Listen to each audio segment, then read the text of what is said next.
Hey everyone, welcome to the channel. Today we're going to learn how to change the wiring harness for the blower motor. I'm going to provide everything you need, ranging from torque specs, part numbers, and schematics. So without further ado, let's get to it. Alright, so here we have our harness. I want y'all to see what the harness looks like and what each component will do. So here we got the connector for the harness. We have our power supply for the harness. We have the high-speed relay, and then we have the resistor harness as well. Cool thing about this is, let's say a common problem for the resistor is the E pin will a lot of times burn out from being used at high speeds, or the relay will also stop working from high speeds.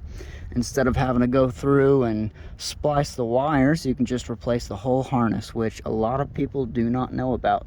So they'll go to the dealership or something like that, like, oh, you got a bad relay, we'll just change out the relay. Or if you're doing it yourself, I got a bad resistor, I need to change that out. Let me grab my tools and I'll splice and dice. Not really necessary, just replace the whole harness.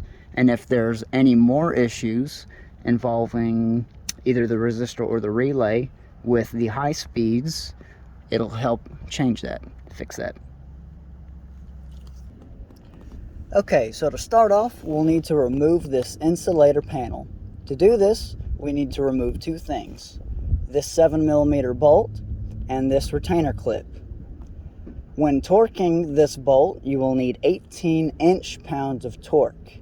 And to remove this clip, you'll just need to grab it and pull down. When it comes to the Solstice, instead of a retainer clip, there will be another bolt, so you will have two bolts to remove. Now, to torque this later on, for the Solstice, it states in the service manual you need 22 foot-pounds of torque, which in my mind is a little ridiculous. So I would stick with the 18 inch-pounds, because some parts on this vehicle, they require foot-pounds, but for small plastic pieces, you don't need that much. You'll end up breaking the plastic or the bolt. Next, we will need to remove the glove box.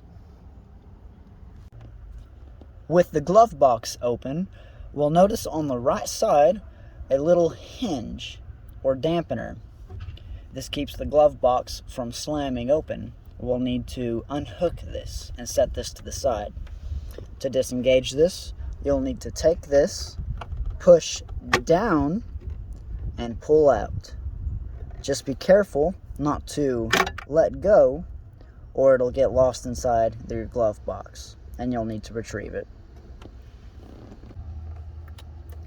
With the spring dampener now released, we can now continue in removing our glove box and setting it to the side. To do this, you will see two tabs on the inward portion of the glove box, one on the left side and one on the right adjacent to it. To undo these, you'll simply need to push inwards and pull down.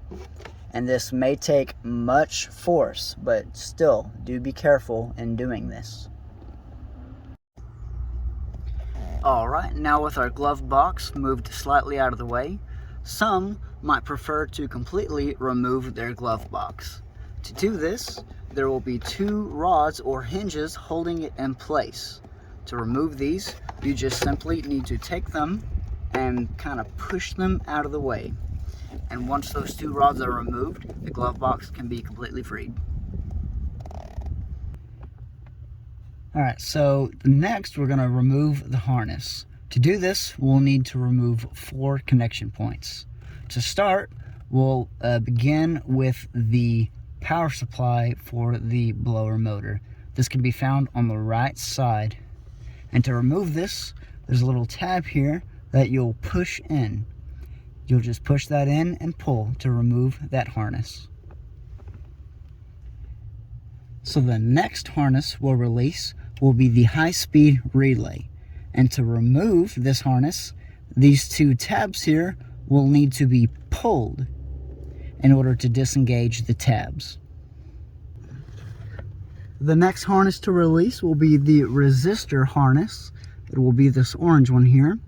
To remove it, you will need to take this orange tab up closer towards the motor, pull it up, and then pull out. Alright, so the last harness we'll need to remove is going to be above the motor, the blower motor.